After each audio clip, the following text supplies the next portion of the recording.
Before you're going to be able to do purl stitches and knit stitches, you're first going to have to do a cast on row onto your needle. So I've made a video on doing a basic long tail cast on in Portuguese style. That video also has some information at the beginning about how I'm set up to knit Portuguese style.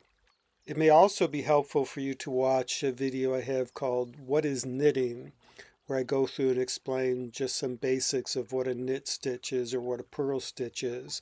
That video has nothing to do specifically with Portuguese knitting.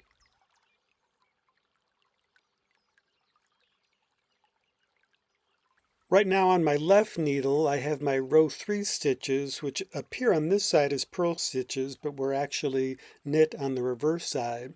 And then on my right hand needle, I have my new row 4, which are purl stitches that I'm working from right to left. So now I'm going to make the next 4th row purl stitch on my right hand needle by putting it on top of this 3rd row stitch on my left hand needle. I've got my yarn ball to the right running through the fingers of my right hand up through a ring I'm wearing on a cord around my neck. And since I'm going to be doing a purl stitch, it's going underneath my right hand needle. If I was going to be doing a knit stitch, I would want it above my right hand needle. I insert the right hand needle through the back of the 3rd row stitch. That's step 1. Then with my thumb, I wrap the yarn around the needle to create the new 4th row stitch. That's step 2. Then I pull that new stitch through the 3rd row stitch underneath the left needle and back up on the other side. That's step 3. And then with my right thumb on the tip of the left needle, I'm going to push that 3rd row stitch off the needle. That's step 4. Let's try that again. I'm going to insert the right hand needle into the back of the stitch on the left hand needle. Then with my thumb, I'm going to create the new stitch. And then I'm going to pull that new stitch from front to back through the stitch on the left hand needle. And then finally I push that stitch on the left hand needle off. Notice that when I get to that 3rd step, I don't need to use my left thumb to hold that new stitch on the right hand needle as I pull it through from front to back here. I do generally have to use my thumb for that 3rd step if I need to purl the 1st stitch in a row, which can be kind of tricky.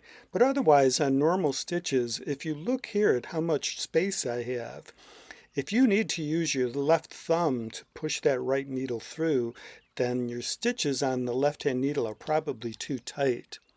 Sometimes you can even take that right-hand needle and pull back a bit to try to loosen up the stitch that's on the left-hand needle. So that's how you do purl stitches Portuguese style. Now let's take a look at how you do knit stitches.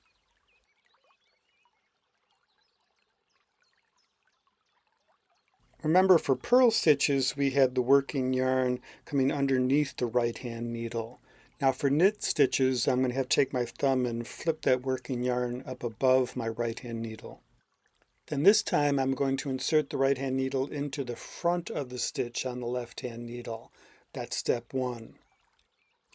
Then with my thumb, I'm going to wrap the working yarn around the right-hand needle to create a new stitch. That's step 2.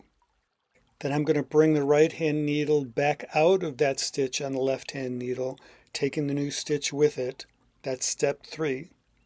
And finally, with my right index finger on the tip of the left needle, I'm going to push that stitch on the left needle off, and that's step 4. Let me do that again, except this time, instead of doing step 2 where my thumb makes the new stitch, I'm going to get that new stitch out of the way so you can see for step 3 the movement that the needle makes here. It's almost like a capital letter D.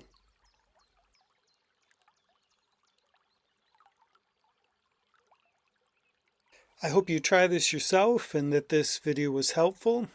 Thanks for watching.